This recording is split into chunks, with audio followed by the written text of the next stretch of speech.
Choke, no joke. Chicky choke, no joke. Choke, no joke. Chicky choke, no joke. You know what it is. We in the building. We up in here deep already. My girl, Michelle Frizzy, first in the building.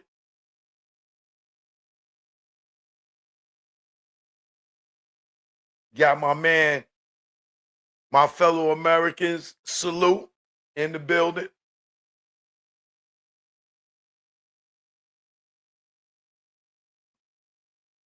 We got my girl, CC Crippen, in the building.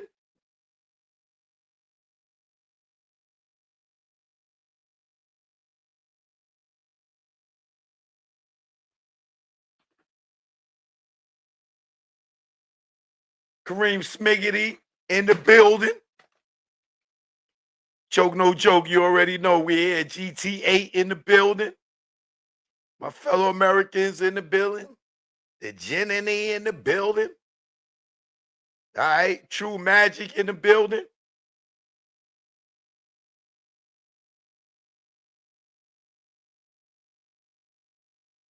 Got my man Pac in the building.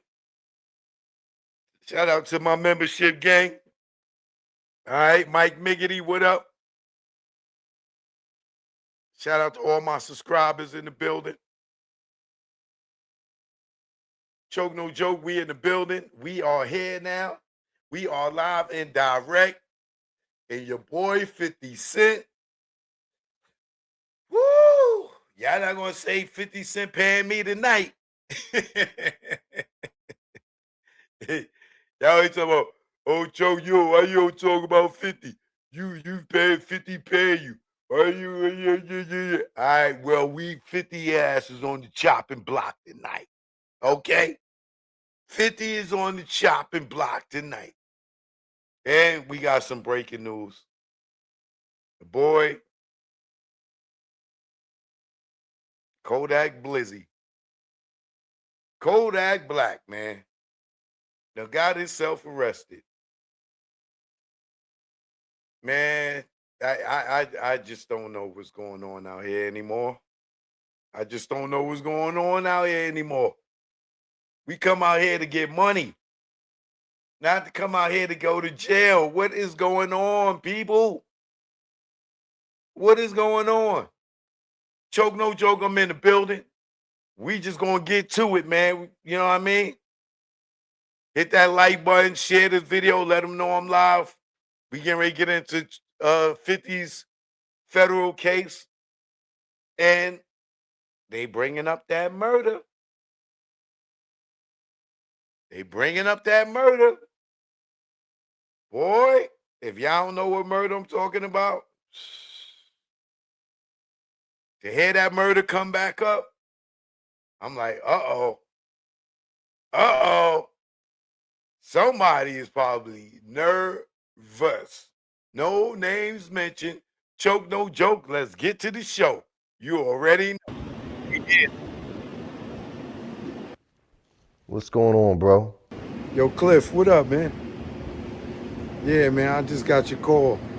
I missed it. My bad. What's going on? Yo, man, I got an issue, man. On everything I love, man. These kids got me tight, man.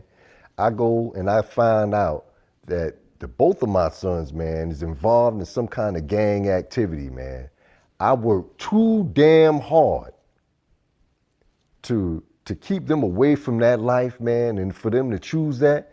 I just feel totally disrespected, man. I need you to come talk to these little niggas, man, before I just hurt one of these niggas, man. What? Come on, man. You ain't raised them guys like that, man. You serious? Gang life, man. Say word.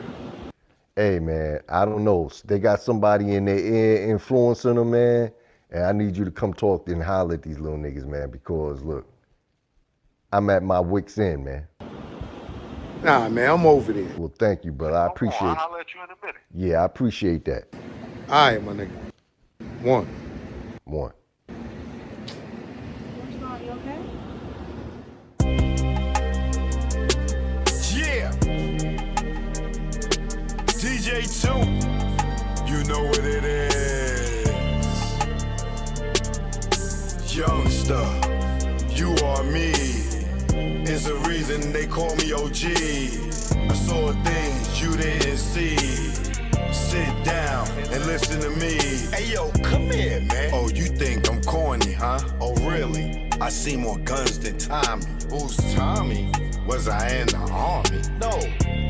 Nah, I got my stripes though. Now listen, broke many nights. Doing what? Pitching that white. No matter hard or soft, trust me, I'm cut from a different cloth. Now look at me, I don't knock my man off. If I gotta kill him, I step off. You know why? When you kill a trife, find yourself killing all your life. Word is bond. You have to live, little nigga, to experience life. Trust me, your mama's the one there at the end of the night. Let's go. Youngster, you are me. Yeah. It's a reason they call me OG. Let's go. I saw things you didn't see. Sit down and listen to me. Youngster, you are me. It's the reason why they call me OG. Saw things you didn't see. Sit down and listen to me. Come here, man. Listen, you little jerk. They gonna tell you to put in work. What? Then they gonna give you a gun. And tell you to kill someone. Who's already a op. They really want the block. Are you serious? And you gonna take the shot. And then you go to jail. What? 3 hots in a cot. 20 flat to be down with the block. No, I don't. You thought it was your beginning. Nah, that's where you stopped. They knew the outcome and didn't let you opt out. Why? To take they opt out. You the one they'll forget about. No, they won't. Youngster, you are me. It's a reason they call me OG. I saw things you didn't see. Yeah. Sit down and listen to me. Youngster, you are me. It's the reason why they call me OG. Okay. Saw things you didn't see. Sit down and listen to me. Youngster, you are me. Choke no joke, I'm in the building. You already know what it is. Kodak Black arrested again.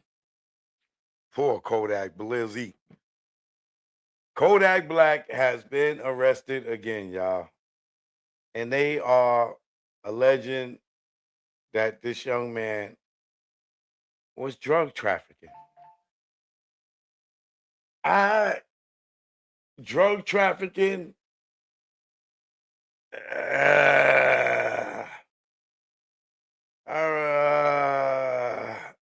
Do I see Kodak Black drug trafficking? Trafficking his own drugs? Possibly.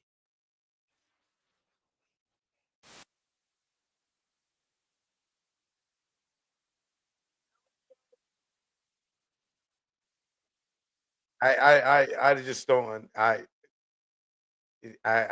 can't see it. I just can't see it. Him selling drugs, like, and he could go do a show and make anywhere from 50 to 100,000 a show, probably even more.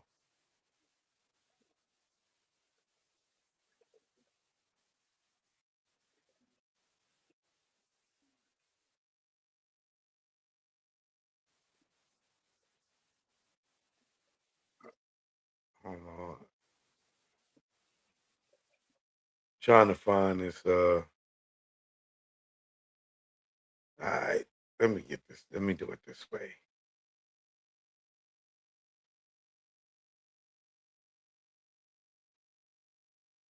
I don't understand how so many of us escape the ghetto, escape poverty, escape hard times, get a chance to make it successful in life. And somehow or another, some of us wind up where we started.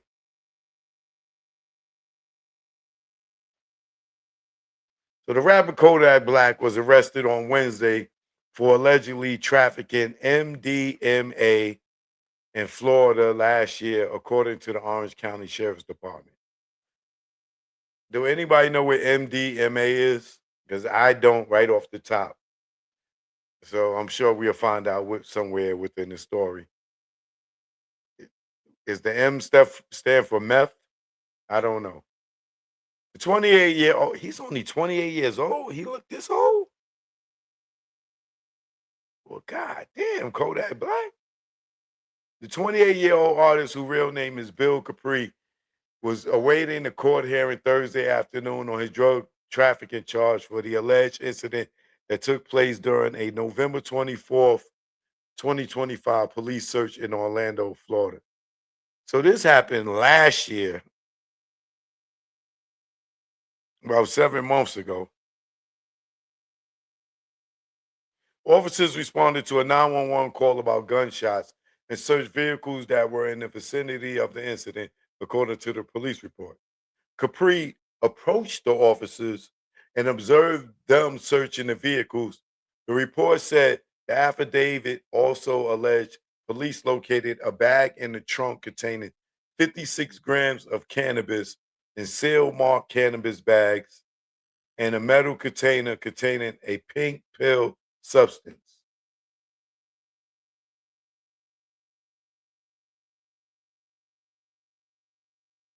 That's just 2 ounces of weed. The sheriff's department alleged in the report that a pink pill that tested positive for MDMA was found during the search. An officer also said he allegedly found a bag containing Capri's ID, money, and a bottle of lean, according to the report. The report include the report included an image of Kodak's Black Instagram page. He had on a pair of pink scissors and he had a pair of pink scissors and a pink bag, which investigators allege was uncovered during the search and contained the contraband. Everyone on the scene was asked if the bag or its contents belonged to any of them, and all denied ownership, including Kodak Black. The report alleged when Kodak Black was informed of the money in the bag, he attempted multiple times to have the money turned over to him, claiming it belonged to his business. Capri, Kodak Black, however, would not claim the bag or any of its contents, the report said. Kodak Black attorney did not immediately respond for comment.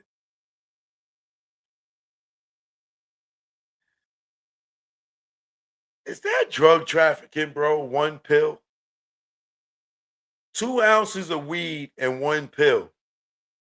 And you calling that drug trafficking? Come on, y'all. 2 ounces of bud, one pink pill, and some lean, and a bottle of lean, and y'all charging him with drug trafficking? Now, when I hear drug trafficking, I'm thinking about somebody bringing drugs from one state to another state, one country to another country, running drugs state to state, selling. What is he? How is he drug trafficking 2 ounces of weed, one pill, and some lean? Because it was in the car? Come on, bro. What is we doing out here, man?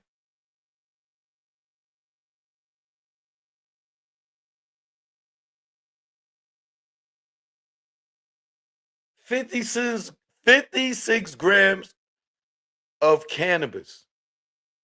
Weed is legal in Miami. I mean, in Florida.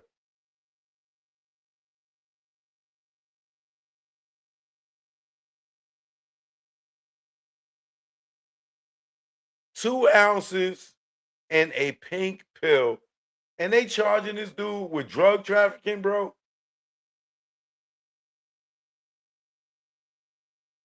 Why? Like, he could say he is an addict. He could say he is a user. He could get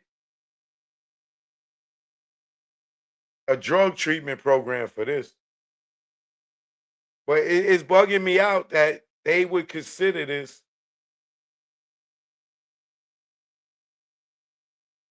drug trafficking.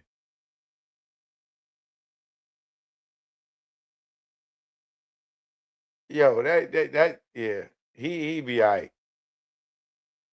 I don't think he got too much to worry about for one pill and 2 ounces of weed.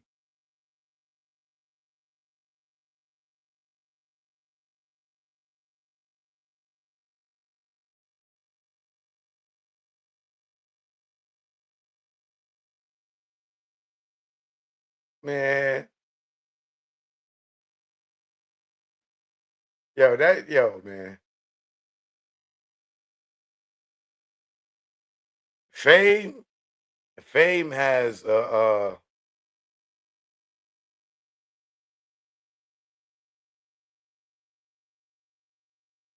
Fame has a lot of repercussions because if he was a regular person, man, this wouldn't even be a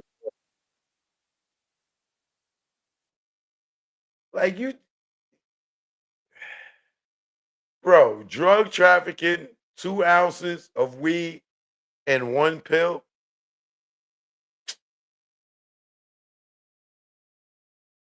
Kodak, you just gotta get your stuff together, bro. You need to just go into rehab somewhere, get cleaned up, and just chill out, bro. Because you're gonna wind up going to jail for something real stupid.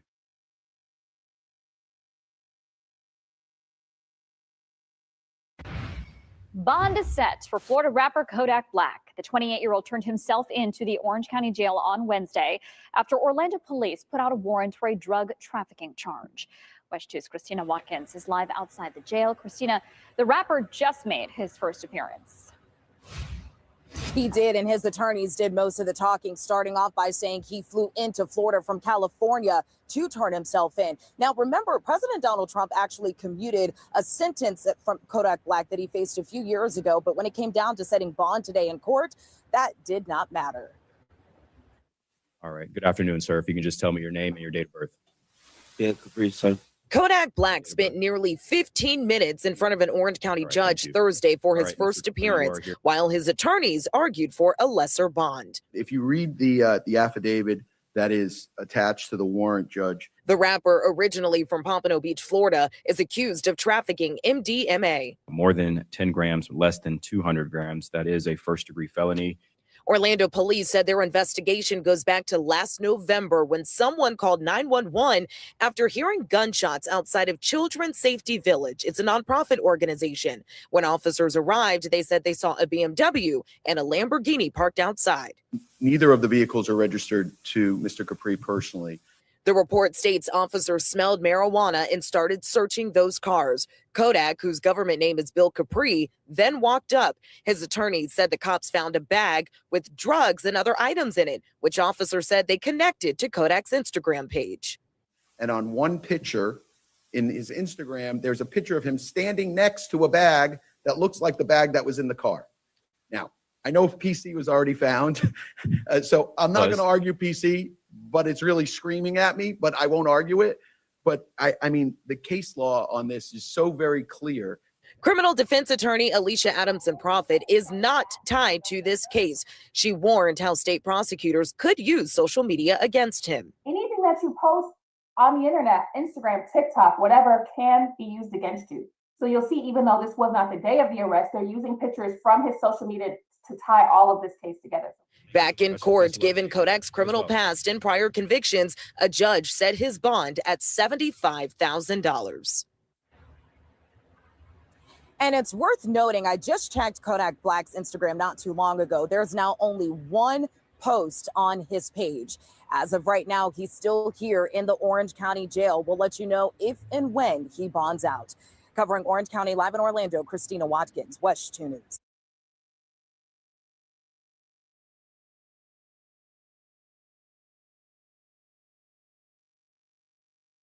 Well, at least they gave him a decent bail. Y'all gotta, y'all youngins, man. Y'all youngins. Stop posting everything on social media. Everything ain't for social media.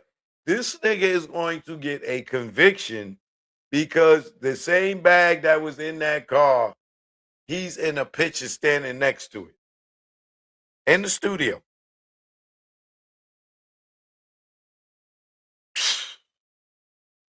Man,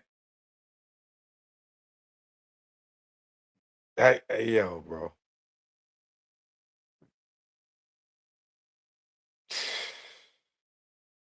Like, how do dudes get so much money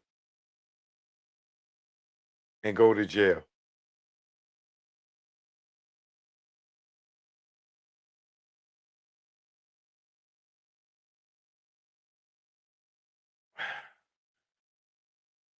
It's crazy, bro.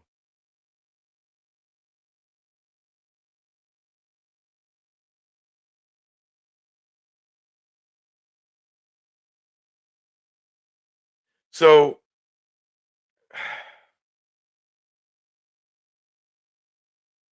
let's get to 50.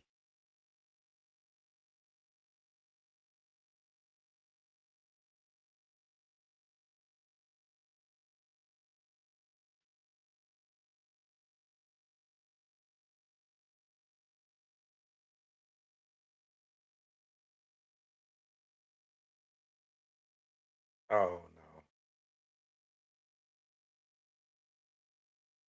Monique. Is this Monique?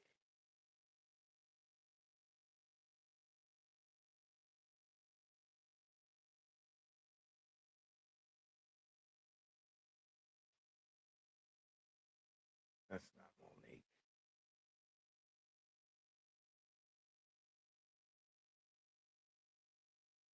Let's see.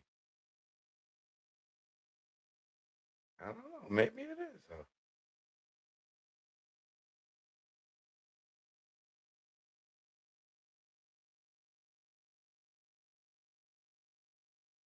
Well,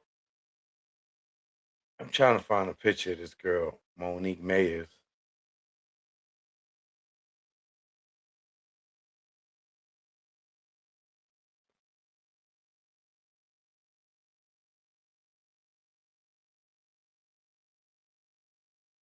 Is this her? It's definitely not her. All right, well, we're gonna have to look up her Instagram or something.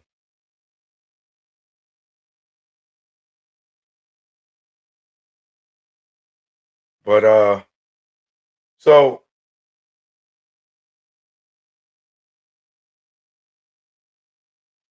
I don't know if 50 Cent's past is getting ready to come back and haunt him. Um,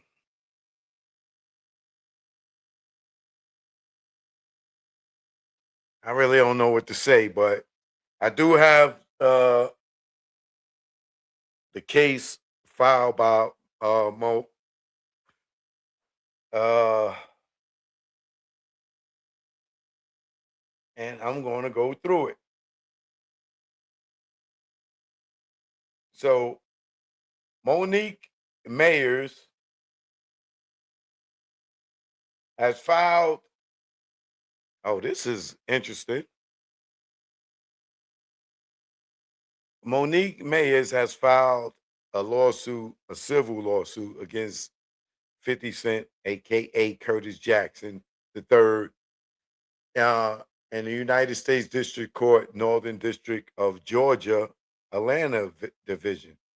So this girl filed this case in Atlanta, which would be interesting, kind of good for me, because I could go to these court cases and follow this case at the courthouse.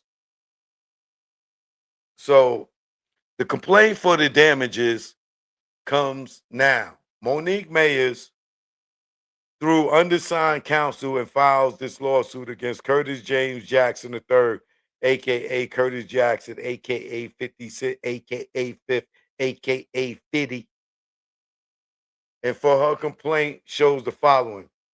Curtis 50 Cent Jackson once said, "The price of life is cheap. So if you got the money, if you got the bag, it's going to happen." In this case, words were not mere conjecture.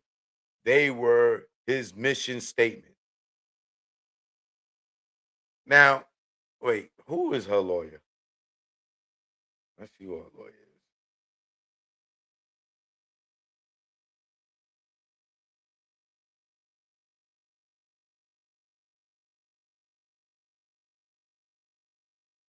Her lawyer is Jeremy Steffens. And his office is out here in downtown Atlanta. I ain't gonna give the address.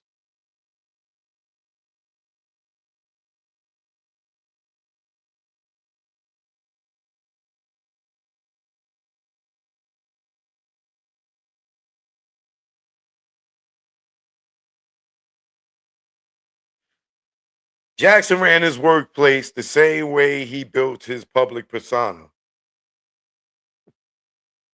Excuse me, through fear, humiliation, loyalty tests, and punishment. Money bought power. Power demanded obedience. Anyone who refused became a target. Miss Mayers refused. After 12 years inside Jackson's operation, she would not hide property in her own name to conceal Jackson's connections to a transaction during his bankruptcy related reporting period. She would not file a false police report accusing Jackson's driver, bodyguard, Bajar Walters, aka Monster, of stealing Jackson's vehicle and approximately $600,000 in cash. Damn, Monster, you caught the bag. Miss Mayers would not lie to police. She would not frame another person. She would not risk federal charges or prison to protect Jackson's secrets. Jackson responded with retaliation. He fired her, caused Forbes to retract a career-defining feature about her, and unleashed a years-long intimidation campaign. Over the next 6 years, Miss Mayers received more than 80 harassing and threatening calls and messages. Jackson also gave her personal phone number to people trying to reach him, turning her private life into another instrument of retaliation. The message was unmistakable. Protect Jackson's secrets, or, to use Jackson's words, suffer the consequences. Jackson later gave Miss Mayer's name to state authorities, including the FBI, as a background witness in matters involving alleged fraud and kickbacks connected to his ongoing litigation, both civil and criminal, involving his alcohol brand, Sierra Spirits. He apparently believed the FBI would only use her as a witness in the civil case. He was wrong. Years later, when Jackson learned that Miss Mayers uh, had been subpoenaed to testify before the grand jury, he lost control. A former insider was now under oath beyond his reach and able to expose what he had tried to bury. Within 24 hours of him finding out that she testified before the grand jury, his retaliation escalated. Miss Mayers received threatening communications, including the message, "You will suffer, Fifth." Jackson then dragged the intimidation into a court-ordered deposition. While Jackson watched on the Zoom, his attorney questioned Mrs. Mayers about the unsolved 2006 murder of Israel Ramirez, of Ramirez, an event irrelevant to the case, unrelated to Miss Mayers, and 1 year before she worked for Jackson. That was not discovery. That was a warning. Wait.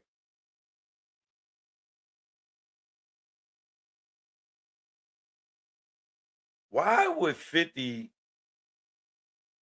lawyer question her about Israel's murder? And for all y'all that don't know, that wasn't around or haven't, I gotta talk like I haven't been in the industry in 30 years. Israel Ramirez was Busta Rhymes' bodyguard. That got killed on the set of the Touch It, Scream It, Come On Down. That video, that Touch It video with Busta. I think it was a remix video. And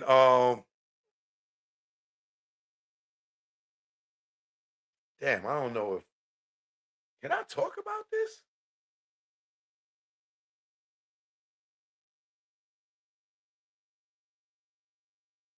It is public record, but nobody has been arrested for it. So I'll just be careful with names. So the one thing that got me confused about is why would 50 lawyer be asking her about, I forgot what Israel Ramirez nickname was.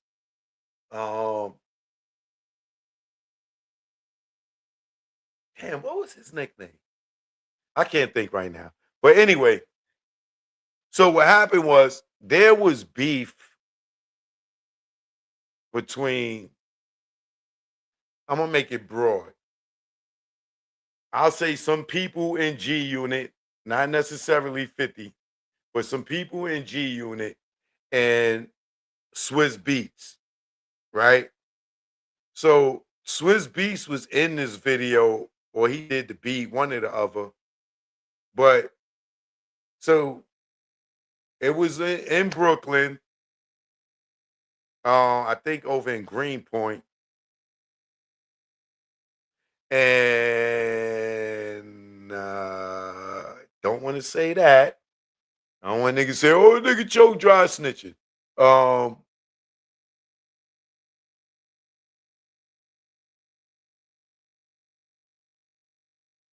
Damn, I can't even. I don't know how to say it.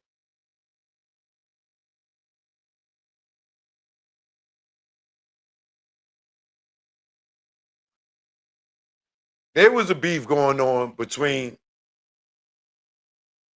Swiss and some people from G Unit, and some of the G Unit people showed up to the set of the music video. They seen Swiss Beats there. It popped off. Niggas was trying to get at Swiss Beats, and Swiss Beats ran and hid behind Israel. And when he ran behind Israel, the nigga that was gonna pop Swiss, when he went to go pop, he popped, and Swiss ran and used Israel Ramirez as a shield. That allegedly, that was Buster's bodyguard. So Swiss ran behind Buster's bodyguard, and instead of Swiss catching the bullet that was meant for him, Buster's bodyguard, Israel, caught the bullet that was meant for Swiss, and that's how he died. Right? So, what's interesting to me about this, and this happened in 2008, I think, 2006, 2008. I know I was at BET when it happened because I remember it. I think I went to the set of the video and I left. But I remember it clear. But the thing that's puzzling me is why would 50 lawyer in the deposition ask Miss Myers or Myers, or however they pronounce it, about that unsolved 2006 murder of Israel? Like, why ask that?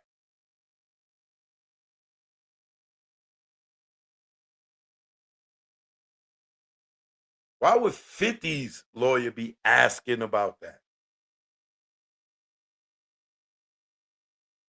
That's so strange to me. That is so strange to me. Because I'm not gonna say that. Let me move on. Because something's gonna happen. The fact that they bringing up this thing, and the fact that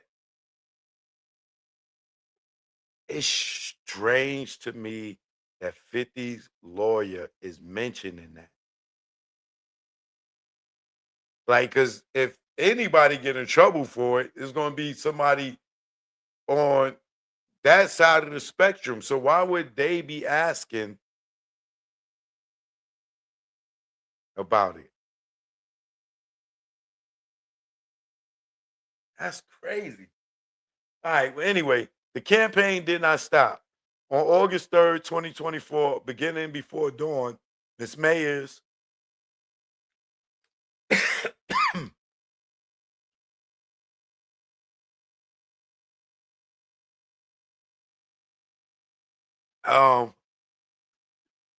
the campaign did not stop on August 3rd, 2024, which was just 2 years ago, almost.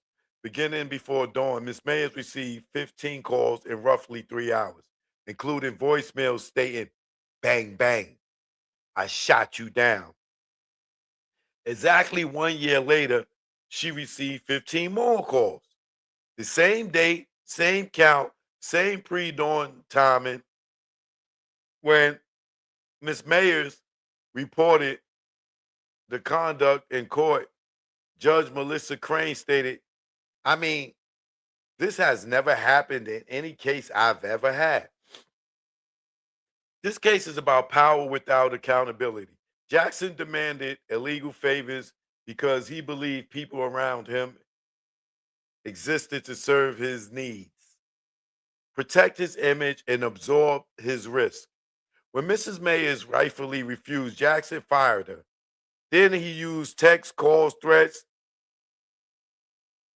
and outrageous deposition conduct to punish her. Excuse me. Frightening her and attempt to force her silence.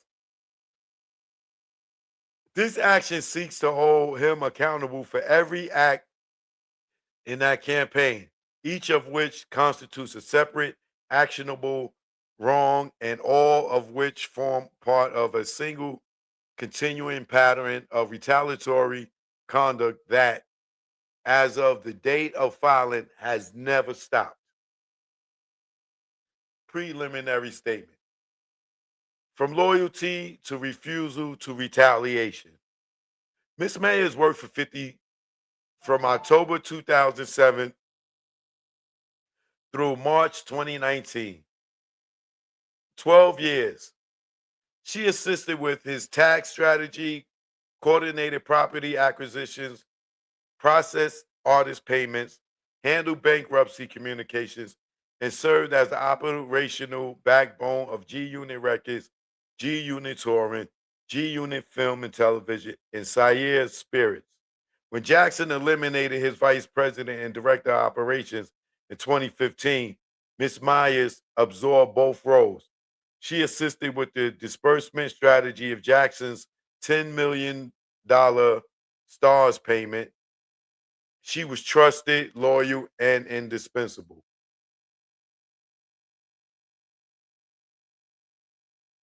I gotta know this girl. If she been with him since 2007, I definitely gotta know this girl.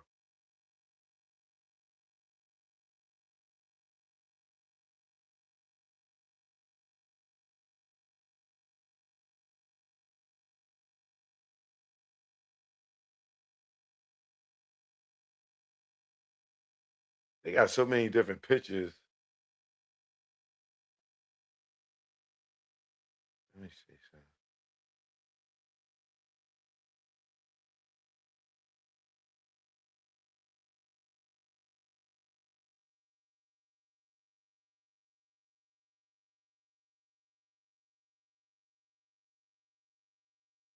Oh, this is her. Okay.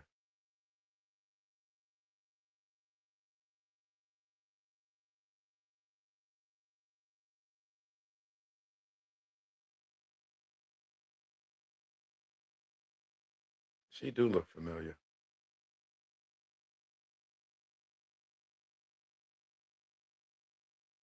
If y'all want to see, let me show y'all what she looked like if you don't know.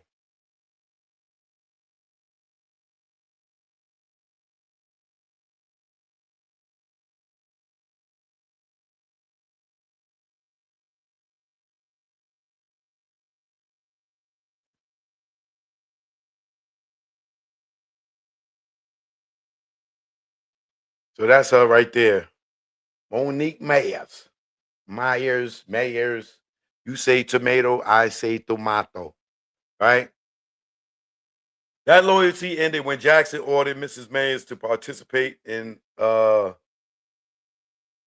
illegal conduct. In January 2019, Jackson directed Miss Myers to place property in her own name for Walter's mother, even though Jackson was funding and controlling the transaction. The purpose was obvious: keep Jackson's name off the asset, avoid another paper trail connecting him to Walters, whom Jackson had just wired 168,000 to in December 2018, and concealed the transaction during Jackson's bankruptcy reporting obligations. Ms. Mayers refused. Jackson then escalated on February 25th, 2019. Jackson, through attorney Steve Sava, directed Ms. Mayers to file a police report falsely claiming that Walters had stolen 50's SUV. Walters is Monster, 50's bodyguard. I'm sure y'all seen him plenty of times running around with 50. Um,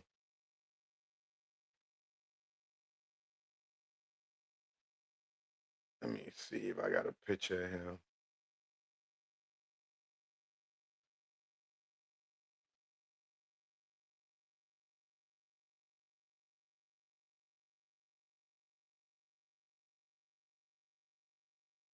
Yeah, this him right here.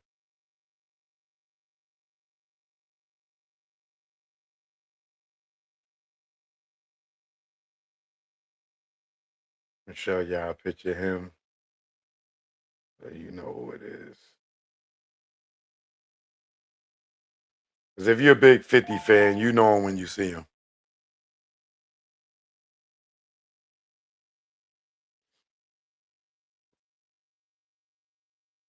That's Monster behind 50 right there.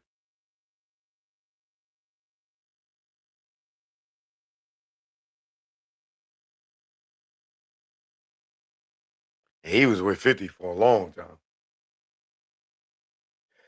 Um,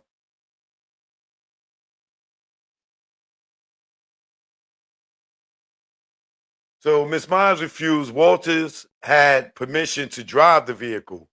Following that report would have required Miss Myers to falsely accuse Monster of a crime. Salva then called back with Jackson and private investigator Tom Rafferty on the line. Only then did the story change. Now, all three men claim Walters had stolen approximately $600,000 and pressured Miss Mayers to report the vehicle stolen because the money was supposedly connected to it.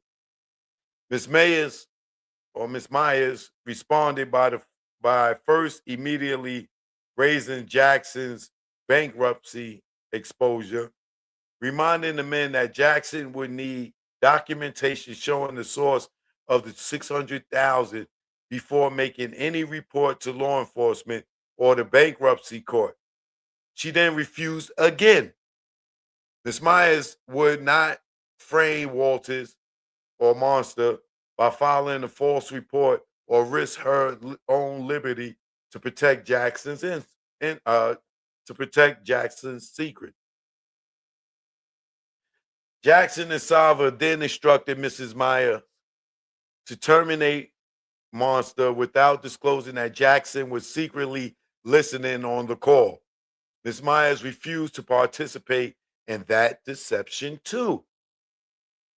She's like, you ain't gonna get that nigga to kill me. Shortly thereafter, on March 27, 2019, Jackson terminated her without cause and without severance. Jackson first attacks Miss Myers' reputation. After Jackson terminated Mrs. Myers, he did not simply walk away.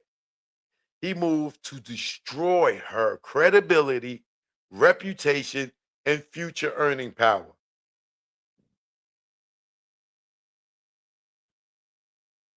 Jackson weaponized his attorneys to shut down a Forbes profile of Mrs.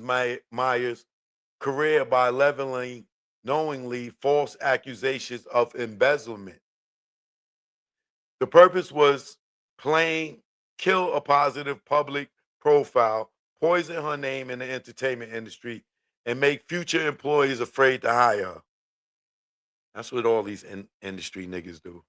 Not saying that 50's guilty of it, but that's what we call blackballing. The results was devastating. Despite 12 years of senior operational experience, Ms. Mayers has been effectively blocked from obtaining employment with her experience.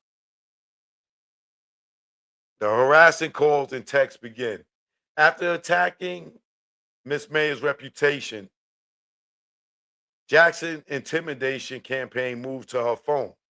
From January 2020 through March 2026, Mrs. Mayers documented more than 83 incidents of harassment involving at least 25 unique phone numbers from California, Texas, Georgia, New York, and one instance, Tarzana.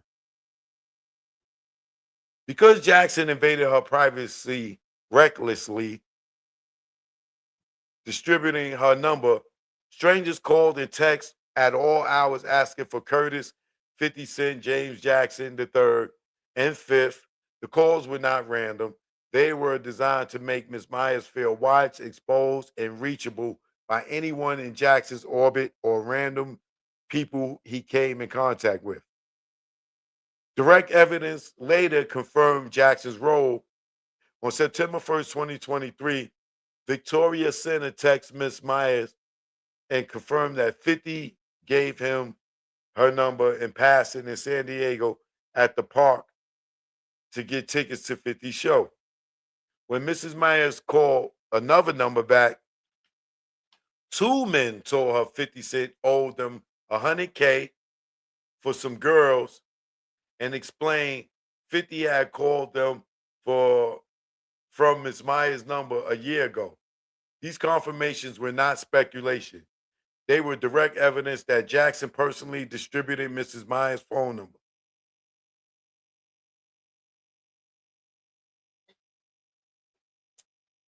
Jackson's intimidation escalates around sworn testimony. The harassment escalated when Ms. Myers became a witness in proceedings involving Jackson and Syed Spirits. Syed, that's his son name. In 2021, Jackson provided Ms. Mayer's name to the FBI as a former employee and potential background witness in the connection with some criminal investigations involving Mitchell Green.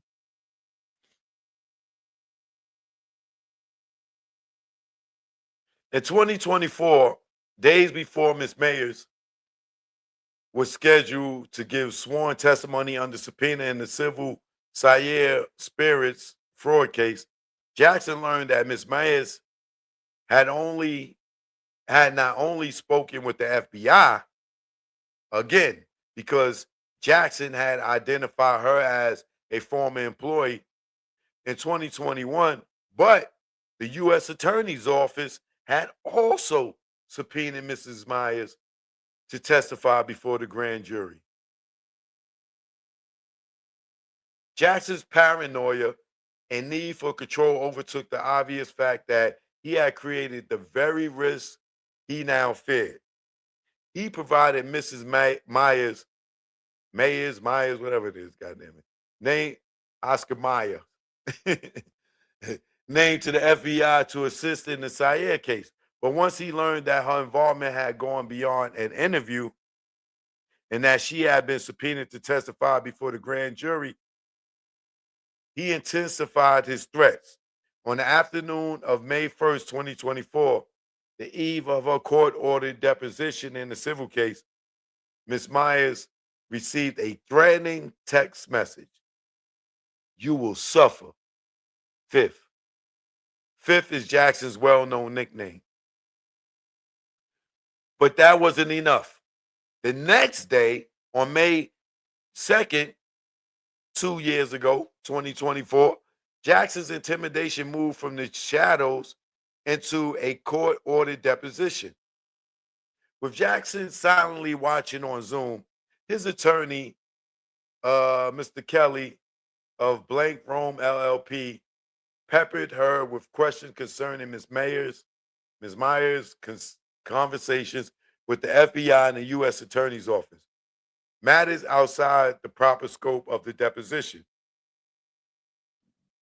After Ms. Myers answered yes, O'Kelly pressed for her and asked whether agents had asked her about Jackson or his attorney, Stephen Safa. Ms. Myers answered no, as to Jackson, and I do not recall as to Safa. O'Kelly kept pressing anyway. Immediately after exhausting the FBI inquiry and at Jackson's direction, O'Kelly pivoted to an inflammatory and wholly unrelated subject: the unsolved 2006 murder of Israel Ramirez at Busta Rhymes' video shoot in Brooklyn.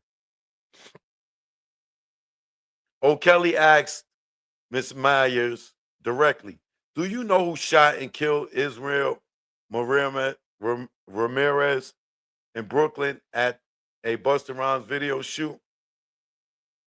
Why would he be asking her that?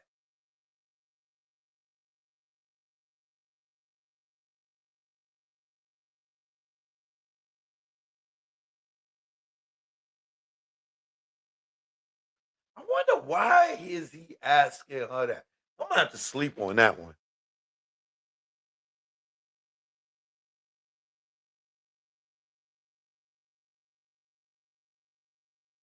I'm so confused.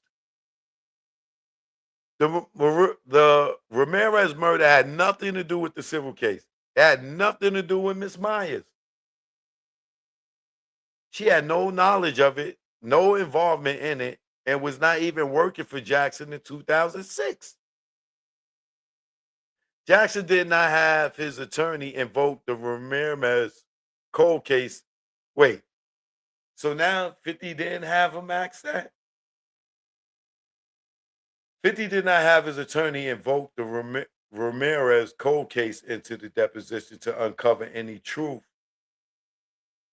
but to send a threat and terrorize Miss Myers into silence by reminding her that disclosing too much to state authorities or exposing secrets he wanted buried came with consequences. Oh. Now I understand why. Well, allegedly. Allegedly. According to how this reads, that was more of a threat. Like they brought that up to remind her that this could be you, allegedly. And heavy on the allegedly. But if that is the reason that they brought that up to ask her about that, then that's the only thing that I could think of that makes sense to me. Because I wouldn't understand why he would be bringing that up and being on that side of the fence and not on the Buster Swiss B side of the fence. Like, why would they even be bringing that up? But if it's a subliminal threat, allegedly, then it makes sense to me. Then I'm not confused. I ain't gotta sit back and think on it. If what they said is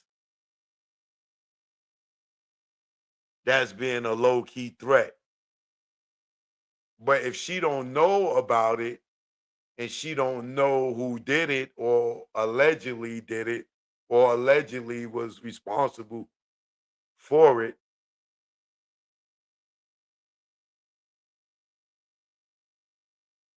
then that means somebody would have had told her what transpired at the video shoot for her to understand that them bringing that up would be a threat.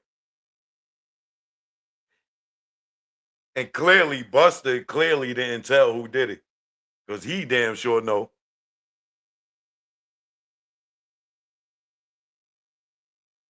I know somebody's scared that they bringing that back up. The bang bang calls and court intervention. And the threats did not end at the deposition. On August 3rd, 2024, at 4:29 a.m., Ms. Mayers received the first of 15 calls that continued for 3 hours. 2 voicemails saying, "Bang, bang, I shot you down."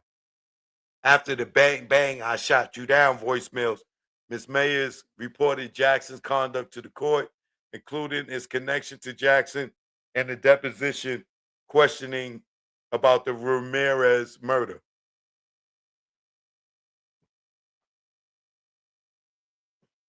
Somebody get ready, yo. This, I'm telling you, this Ramirez murder is not coming up for no reason, bro. Trust me when I tell you. This is all coming up for a reason.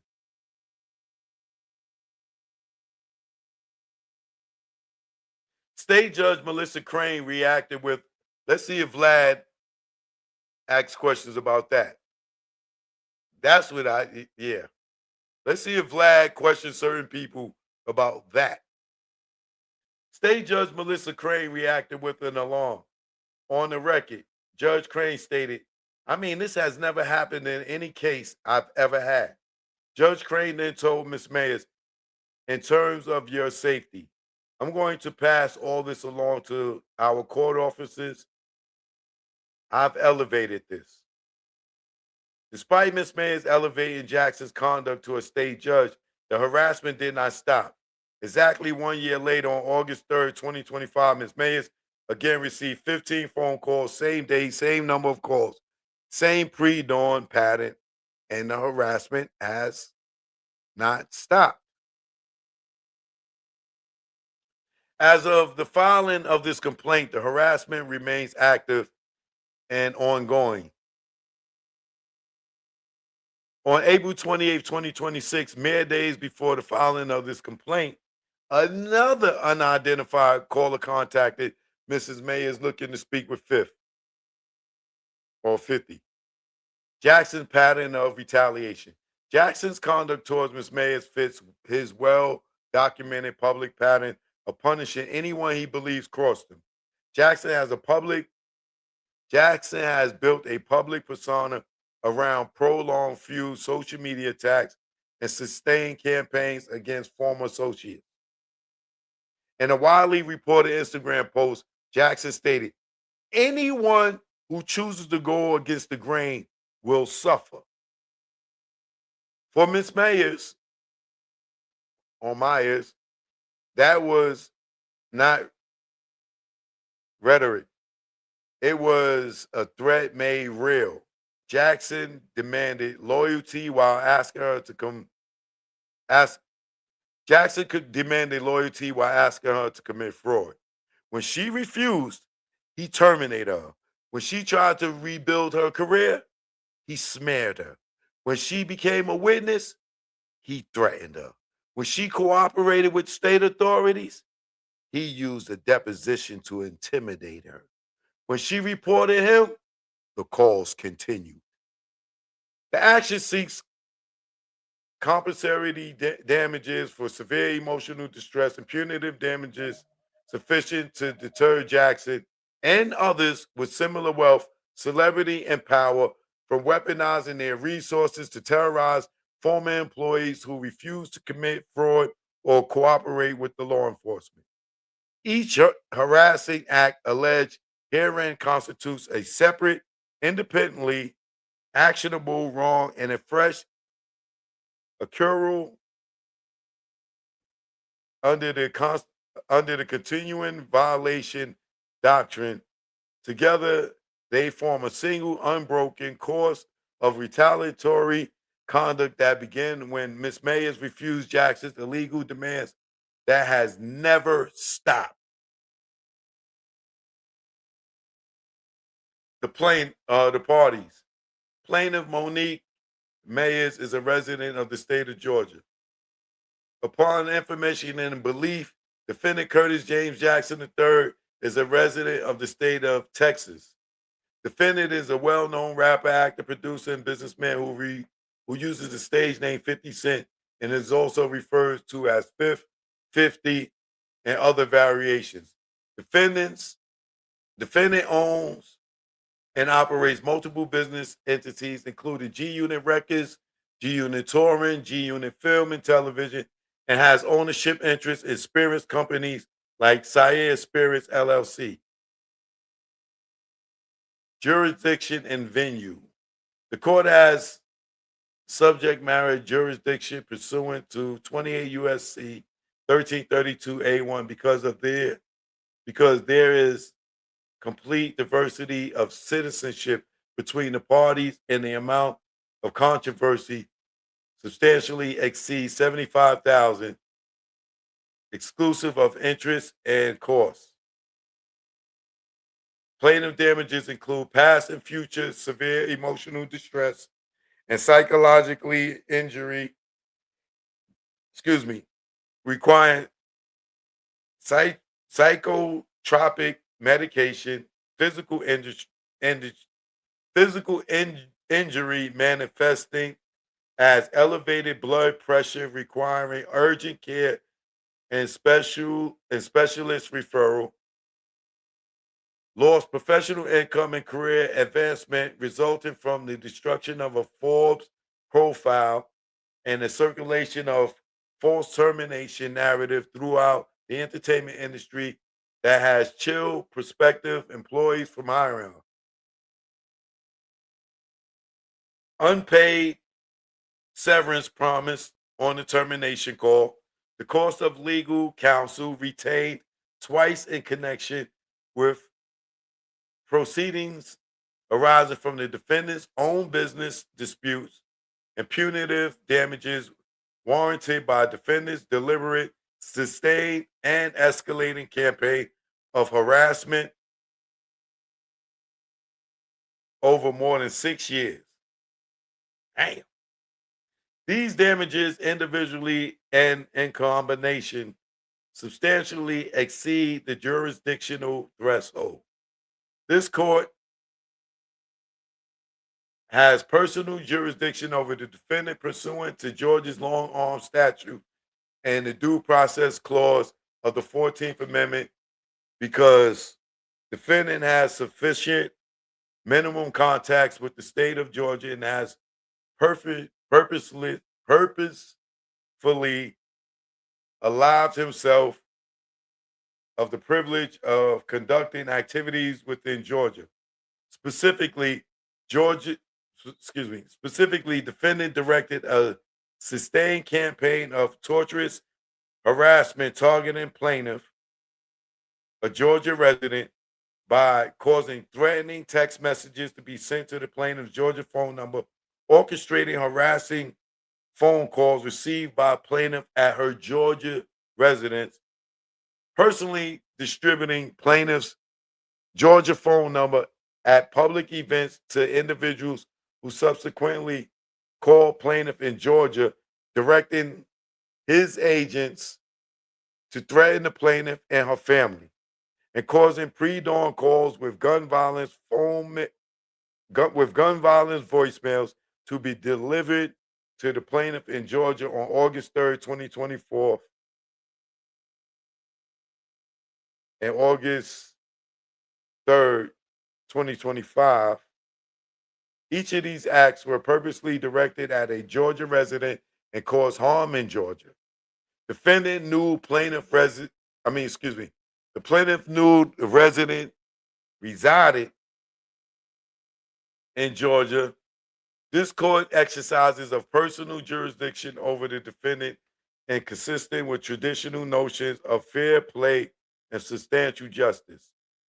The venue is proper in this district pursuant to 28 U.S.C. 1391 B2 because of substantial part of the evidence of the events or omissions given rise to the claims occurred in this district, specifically in Douglas County, including defendant's harassment campaign directed at the plaintiff residents in Georgia and filing 2 police reports with the sheriff's office.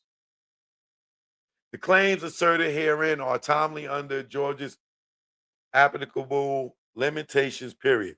Each act of harassment alleged herein constitutes a separate, independently actionable tort. Defendant's campaign of harassment is a continuing violation, a single unbroken course of intentional torturous conduct that has continued without interruption from 2019 through the filing of this complaint. The most recent documented act occurred on April 28th, 2026. God damn, that's less than 2 weeks ago. With the limitations period applicable to both claims asserted herein, under the continuing violation doctrine, the limitation period runs from the date of the last act in the series because the campaign has never stopped and was going on as of the filing date. All acts and the continuing pattern are actionable. And the alternative, in the alternative, even if any individual act is considered independently, the acts occurring within 2 years preceding filing are independently actionable, and the full pattern of conduct is admissible as evidence of those timely actions.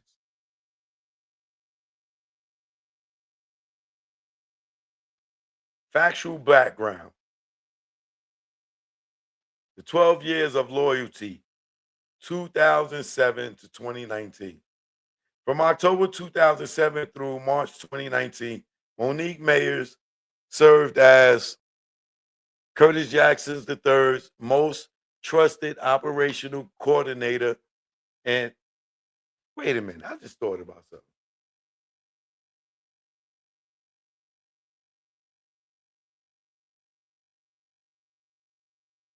If 50 is Curtis Jackson III,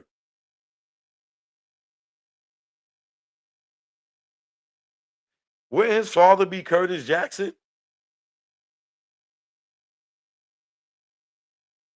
For him to say that he don't know who his father is, for him to be the third, when he have to, like, if you the, I'm a third, and I know who my father is, and I know who my father is.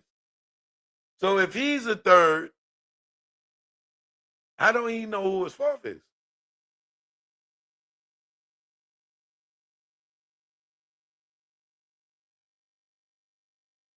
Unless he's named after his grandfather, which I don't know if you could do that. Oh, he's named after his grandfather? Okay. Yeah, that's what I thought.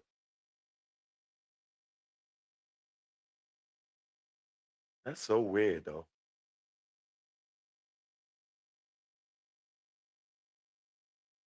That is weird. All right. Ms. Myers assisted in managing and coordinating Jackson's tax strategy, property acquisitions, artist payments, bankruptcy communications, and the day-to-day operations of G Unit Records, G Unit Touring, G Unit Film and Television, and Sierra Spirits LLC. She coordinated with Jackson's accountants, attorneys, business managers, and financial advisors. She processed millions of dollars in transactions at Jackson's direction. She was entrusted with confidential financial information that Jackson limited to those he trusted the most. The scope of her authority was extensive. Jackson directed Mrs. Mayers via text to approve payments, book flights, coordinate filming schedules, manage payments to artists, meet with attorneys and accountants, handle property transactions, manage bankruptcy communications, coordinate F and vodka, promotion events, and process financial transactions across his business portfolio. She processed payment requests, including 52,000 for Jay Carlio's divorce, 70,000 for Rodamy's radio promotion, and 30,000 in cash for digital and marketing, each approved by Jackson. Ms. Mayers was not a peripheral employee. That's what that word is. Peripheral. She was not a peripheral employee. She was an integral part of Jackson's operation. Integral.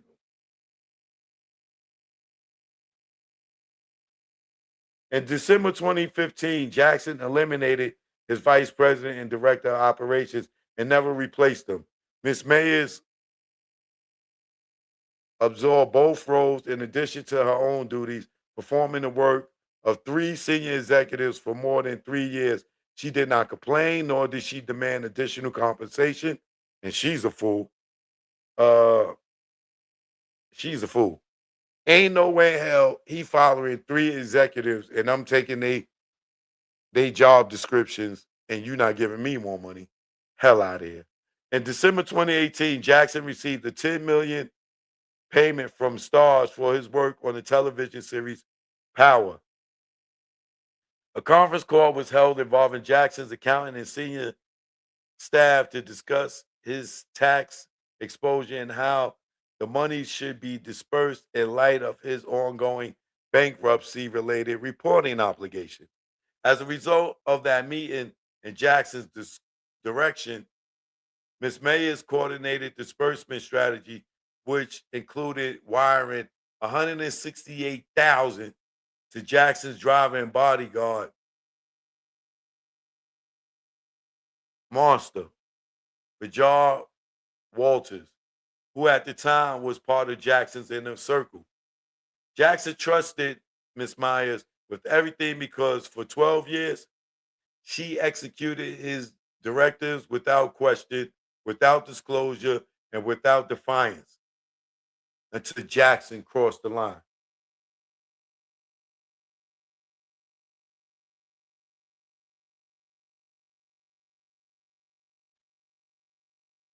The 3 refusals that changed everything.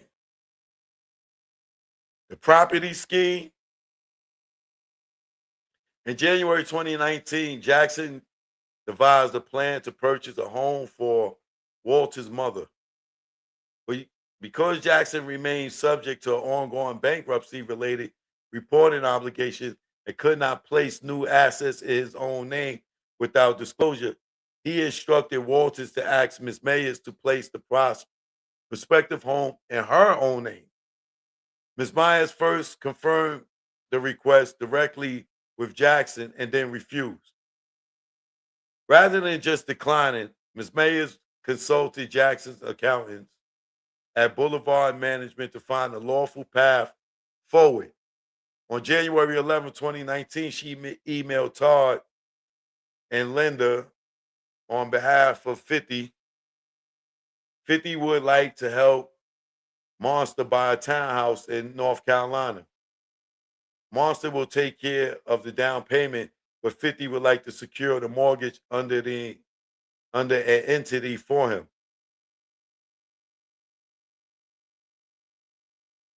Tar replied, noting a couple of issues that may make this tricky, including the outstanding bankruptcy.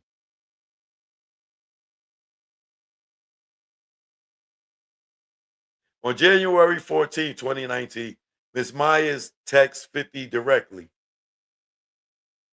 Check with the accountant and you wouldn't be able to do anything for the house through the foundation. She then forwarded the accountant's advice to Walters and suggested Walters use the funds from the recent 168 wire as a down payment, a lawful alternative to the scheme Jackson had proposed. For a man who had never heard no from Ms. Myers in 12 years, her refusal to facilitate the bankruptcy fraud was strike one. The false report.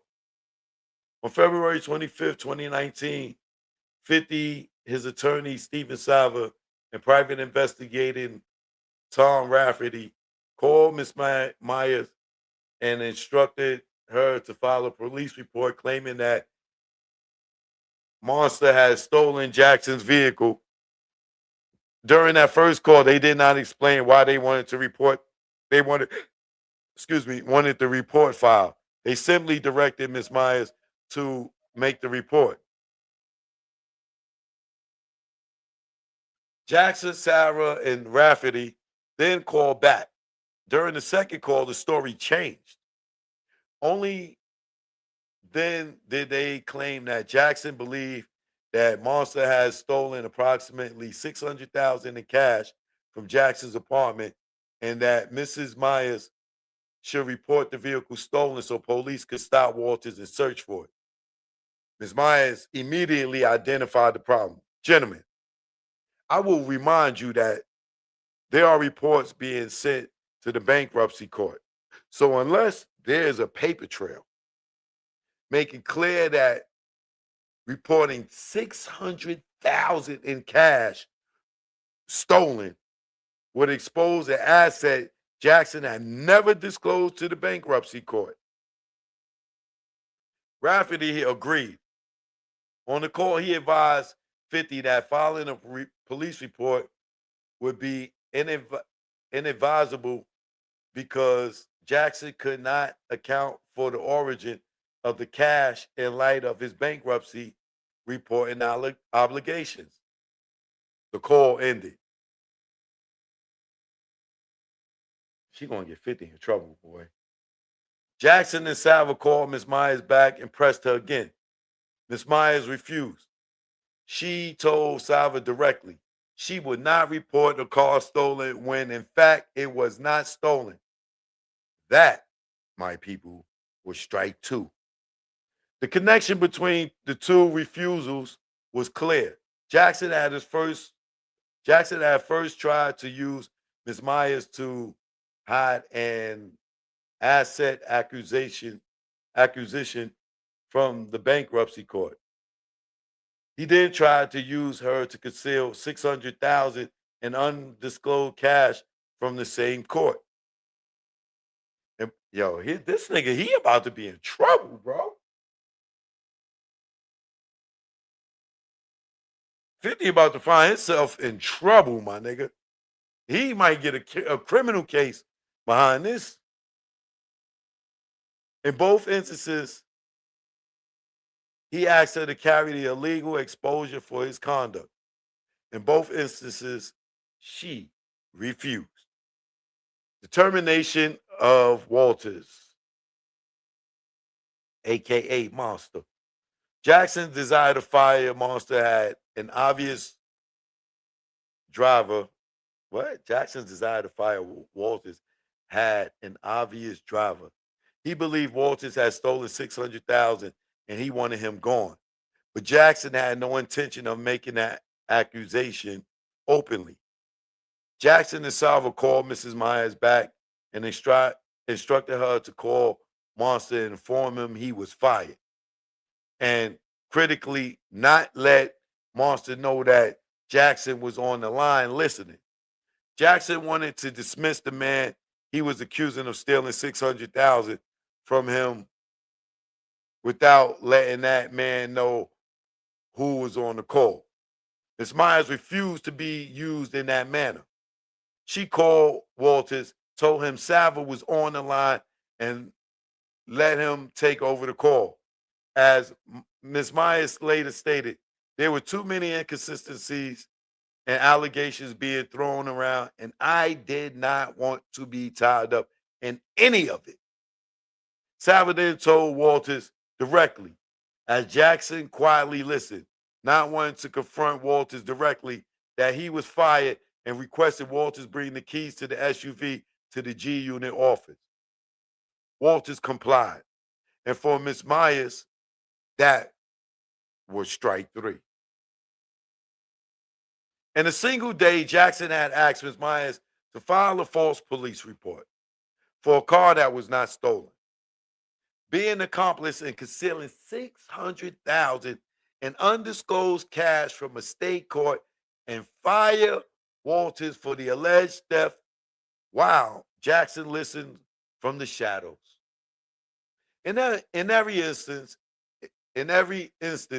Jackson wanted someone close to stand between him and his illegal conduct, or enable his freckles conduct, or enable his feckless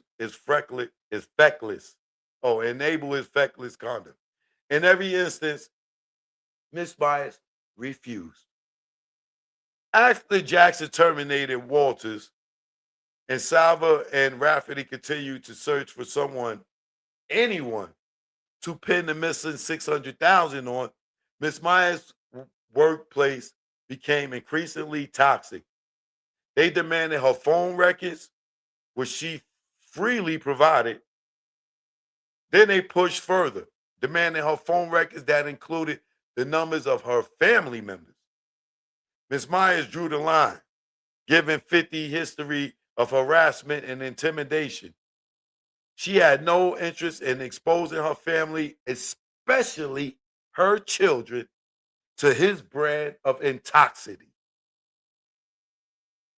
In response to Mrs. Myers' refusal to disclose her family members' phone records, 50 investigators threatened, if we want your family's phone numbers, we can get them. The pressure took a physical toll on Ms. Myers. Began suffering persistent headaches throughout the day and went to urgent care. Although she had no history of high blood pressure, urgent care diagnosed her with elevated blood pressure, gave her a work note, and instructed her to rest. Ms. Myers informed Jackson, and he reacted with indifference. She was then referred to a specialist for the following day. Her physician confirmed her pressure was higher on March 19th than the night before and directly asked whether her job was stressful. Interesting enough, within the same time frame, Salva and Rafferty changed targets again, like Keystone cops. Desperate for a culprit for the supposedly stolen $600,000, they began looking at the superintendent of Jackson's building and his wife. On March 27, 2019, Jackson terminated Miss Myers after she worked for him for well over a decade without providing a reason. Miss Myers put her keys on her desk and she left. Although Jackson promised severance, he never paid it. So it seems as if Monster got fired because allegedly, well, it seems that allegedly Monster got fired because 50 allegedly thought that he stole $600,000 in cash. And then I guess he turned around and started blaming the person in his building. That nigga had 600,000 in cash, my nigga. That's let's just say 50 was just charging 60 bands for a walkthrough. And he just did 10 of them. That's 600,000 easy for 50. And you know he could get 60,000 to do a club appearance. So grabbing all those cash, and they got 600,000 in his crib, my nigga. Somebody had to know that, and somebody had to tell somebody that. And they got that money.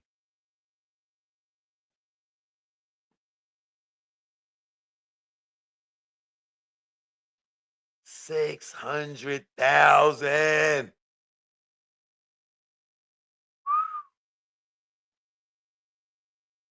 $600,000 in cash in the crib, my nigga.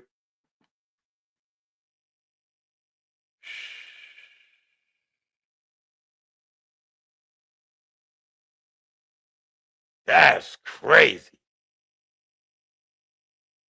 So that's what they probably fell out about. 50 probably accused him of taking it, probably thought he was allegedly, probably thought he was the one that took the money. And probably fired the nigga and everything, to come to find out he probably didn't take it. And that will ruin a friendship. You know, if I'm a dude like Monster and I've been protecting you all this time, I've been your security for all these years, and then you accuse me of stealing money, and if I didn't take it, oh, I'm tight with a nigga like 50. Like, nigga, I put my life on the line for you for years at a time. And you gonna accuse me of stealing? So I'm curious to if 50 ever even found out who stole that money. He took a hell of a loss, bro. 600,000 in cash. Damn. Damn.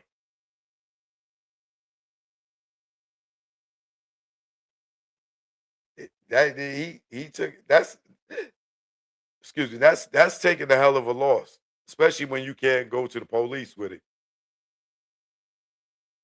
You can't go to the court because you in bankruptcy. You can't, oh, bro. I don't know how this case is going to turn out for 50, boy. He got a little bit of problems right now, in my opinion. 50 got some problems, y'all.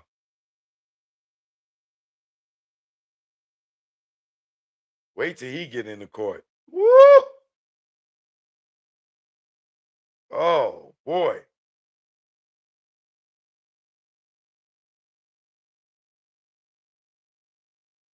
50's in trouble.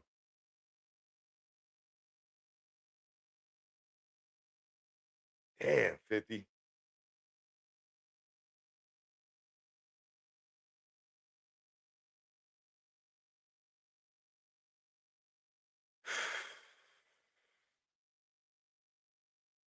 Yeah, he's cooked.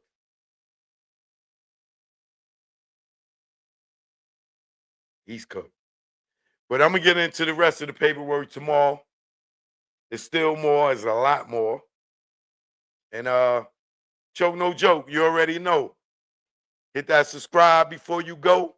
Hit that like before you go. Leave your comments under this video. How you think this case gonna turn out for 50? The girl's only asking for 75,000. Like, but all that bankruptcy stuff and hiding the money, and worse, more than anything, them bringing up Israel's Ramirez murder. Boy, I know somebody is shaking in their boots. They bringing that back up. Boy, oh boy. We'll see how this goes for 50. All right. Choke no joke, you already know. I will be staying tuned with this case because if it comes to Georgia, I will be down at the courthouse. All right. You know what it is. Choke no joke. Keep on hating. You know what it is. I'll be back.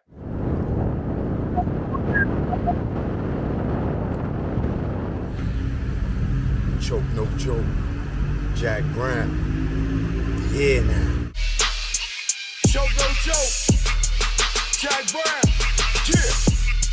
This what ATL in New York sound like.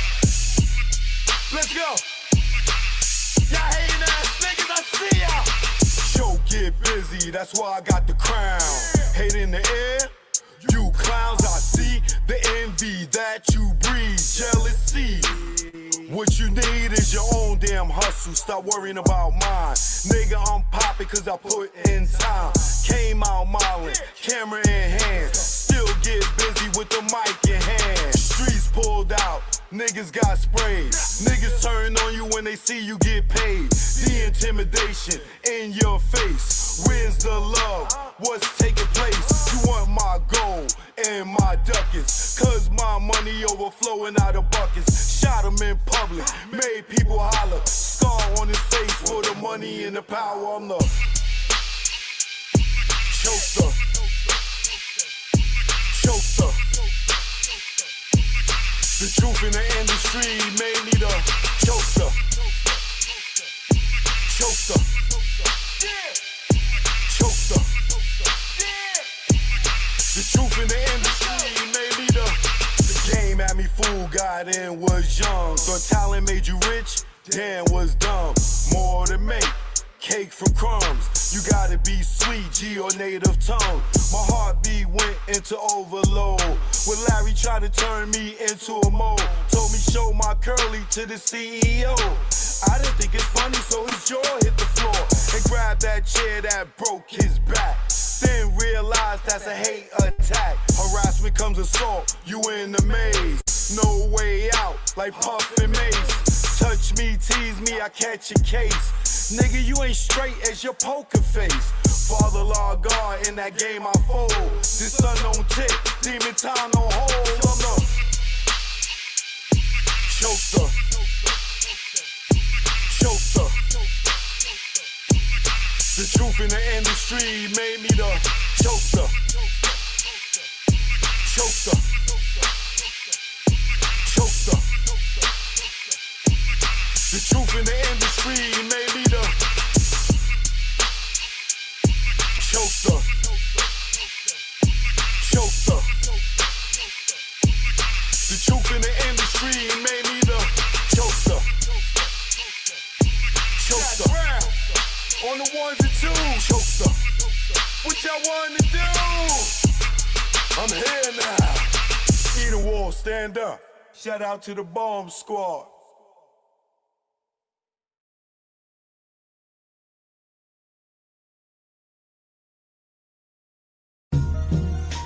Choke no joke. Yeah.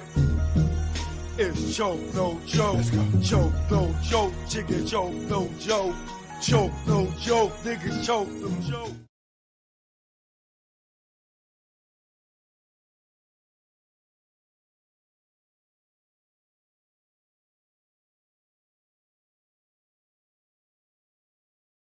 Choke no joke. Y'all get that? Learn from mistakes, part 1 and part 2. Choke no joke. The Public Enemy is on part 2. Learn from mistakes, part 2. Choke the Public Enemy. All right, Pop? Let me drop the link for you real quick.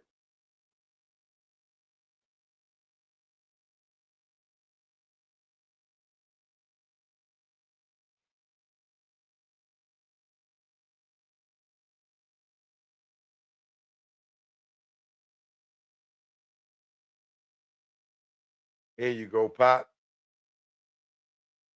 You got it? All right, cool. All right, choke no joke. Y'all have a good night, Pop. Peace and blessings.